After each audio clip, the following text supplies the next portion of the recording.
ကြည့်ပါကျမ်းစာကဂတိရှိတာကျမ်းစာကအာမခံချက်ပေးတာသင်ပေးမယ်ဆိုရင်သင်အပေါ်မှာအဲ့ဒီပေးတဲ့ပမာဏညာပြန်ရောက်လာမယ်အာမင်အာမင်ဟာလေလုယာ အာမင် ဘုရားသခင်ကပေးဖို့ရန်အတွက်ကျွန်တော်တို့ဒီနေ့မှာအလိုရှိတယ်။ဘာကြောင့်လဲဆိုဘုရားသခင်ကျွန်တော်တို့ပြည်လေကောင်းချီးပေးခြင်းလို့ဖြစ်တယ်။အာမင်။တော့ကျွန်တော်တို့ဒီမာလခိခန်းကြီး3အငယ်30 17ကိုဖတ်ရအောင်။ဘုရားရဲ့ဂတိတော်ဖြစ်တယ်။ဘေးကန်းခြင်းနဲ့ဆိုင်တဲ့မာလခိခန်းကြီး3ငယ်30နဲ့17စေဖို့တကူရှိတဲ့မြတ်ကိုဗန္ဒာတိုက်ခြင်းလို့သိ၍ငါအိမ်တော်၌စားစရာရှိစေခြင်းမှာပြုကြတော့ငါဒီမောကောင်းတဲ့တည်ပေါလို့ကိုခွင့်၍ကောင်းချီးမင်္ဂလာကိုကိုယ်စင်တွန်းလာပြီးတွန်းလာပြီးကိုထိုတို့စုံစမ်းကြတော့ကောင်းပြီးကိုချေရှင်ထားရမြတ်မိတ်တော်ကြီးတိုက်ဆိုင်တော်အကောင်ကိုသင်တို့တော့ငါဆုံးပါလေဒီလိုဤမြေအတိအံကိုမကျစီရဒီလိုဤစတိဝိရဲ့အတိပတိရဲ့မတရားကောင်းကင်ကိုချေရှင်ထားရမြတ်မိတ်တော်ကြီးအာမင်စေဖို့တဖို့ပေးမယ်ဆိုရင်တဲ့ဘုရားခင်ကကောင်းကင်ပဒင်းတကားတွေကိုဖွင့်ပေးမယ်လို့ပြောတာပဲဟာလေလုယာဘန်တိုက်ဖွင့်ပေးမယ်လို့ပြောတာပေါ့ကောင်းကင်အာမင်အာမင်ဟာလေလုယာအာမင်ကျွန်တော်တို့ရဲ့အသက်တာထဲမှာကောင်းကင်ရဲ့ပဒင်းပေါက်တကားပေါက်ဖွင့်ပေးခြင်းတွေဘာဖြစ်လို့မရောက်လာတာလဲဆိုရင်ဒီကျွန်တော်တို့ဖခင်ရဲ့ဂတိတော်တွေအပေါ်မှာကျွန်တော်တို့လက်တွေ့မလုပ်လို့ဖြစ်တယ်။ဖခင်ရဲ့ဂတိတော်ကိုကျွန်တော်တို့မယုံလို့ဖြစ်တယ်။ဖခင်ရဲ့ဂတိတော်ကိုဒီယုံပါ။စေဖို့တဖို့ပေးပါ။အာမင်။ဒီစေဖို့တဖို့ဆိုတာကကျွန်တော်တို့ prophet revelation ဖွင့်ပြတဲ့အတိုင်းအနှိမ့်ဆုံးပြီးကန်းခြင်းဖြစ်တယ်။အာမင်။တော့စေဖို့တဖို့ပေးဖို့တော့မှစေဖို့တဖို့ပေးပါလို့ပြောနေရတဲ့အဆင့်ဆိုရင်တော့ကိုမှန်ပါလို့အာမင်ဒီထဲမှာမရှိပါဘူးအာမင်ဒီထဲမှာအားလုံးကစေဖို့တဖို့ပေးတဲ့သူတွေဖြစ်တယ်အာမင်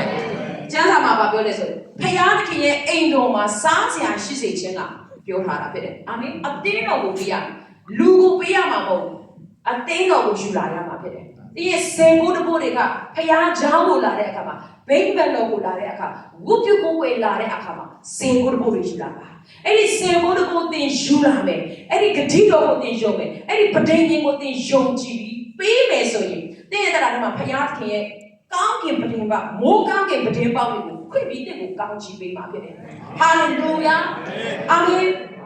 ဒါကြောင့်ကျွန်တော်တို့ဝိညာဉ်ကောင်းဆောင်တွေအဲ့ဒီကအယံယုံတယ်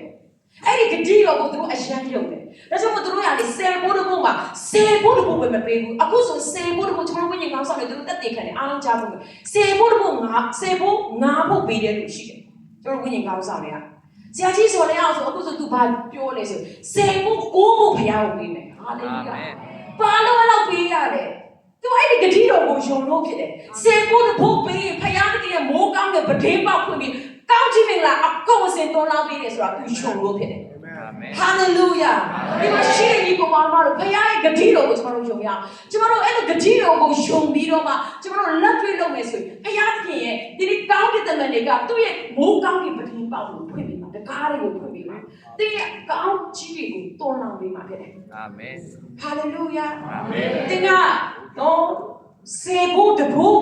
စေဖို့တဖို့ပဲဖခင်ပေးပြီးကိုးဖို့နဲ့စားတာတော့မလောက်တဲ့ဘဝကနေဟာလေလုယာ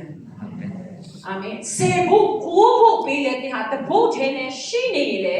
ကျွေဝမှာဖြစ်တယ်အာမင်ဟာလေလုယာဘာကြောင့်လဲဆိုတင်ဟာဖခင်ရဲ့ဂတိတော်ကိုယုံပြီးတော့မှအဲ့ဒီဂတိတော်ကိုတင်လက်တွေ့နာခံပြီးလုပ်တဲ့အခါမှာဟာလေလုယာစေဖို့ကိုးဖို့ဖခင်ကိုပေးရင်တော့မှတဖို့ထဲတော့တင်ဟာကျွေဝမှာဖြစ်တယ်အဲ့ဒီလောက်ကြီးကျွေဝမယ်ဆိုတာကိုယုံပါအာမင်ဒါမှတင်စေဖို့တဖို့ပါပဲတဖို့ပါပဲသစ္စာရှိနေပါနဲ့အာမင်စေဖို့တဖို့ဒီဂတိတော်ကိုသင်ယုံနေဆိုစေဖို့တဖို့ပေးကြည့်ပါအာမင်ကျွန်တော်မိသားစုမှာကျွန်တော်စေဖို့နှစ်ဖို့ပေးတယ်အာမင်ကျွန်တော်ရလာတဲ့ဖခင်ကောင်းချီးပေးတဲ့ဝေတွေအားလုံးတစ်ခါတင်ကြရင်နော်စေဖို့နှစ်ဖို့မကဘူးစေဖို့ငါးဖို့လည်းကျွန်တော်တို့ပေးလိုက်တယ်အရင်တော့အချိန်ကြီးပါနဲ့တစ်ခါတလေပြောတာနော်ကျွန်မခုနပြောပြီးတာဒါပေမဲ့ကျွန်တော်တို့တွားမှာဖြစ်တယ်စေဖို့ငါ့ကိုပြီးနိုင်တဲ့နေပဲကြည့်သွားမှာဖြစ်တယ်အာမင်ဟာလေလုယာအာမင်စေဖို့ဘုပေးတာ ချင်တဲ့ဆယ်ဖို့နှစ်ဖို့သွားကြည့်ပါ အာမင် အိုးခရိယန်ဖြစ်စကလေးကနေပြီးတော့မှဆယ်ဖို့တစ်ဖို့ပေးတာအခုခရိယန်ဖြစ်လာတာအနည်း20ရှိဆယ်ဖို့တစ်ဖို့ပဲ no အာမင် အာမင် ဆယ်ဖို့နှစ်ဖို့ပေးရ အာမင် ဆယ်ဖို့သုံးဖို့ပေးရ အာမင် ဖခင်ရဲ့အဲ့ဒီဆယ်ဖို့တစ်ဖို့ပေးခြင်းနဲ့ဆိုင်တဲ့ဂတိတော်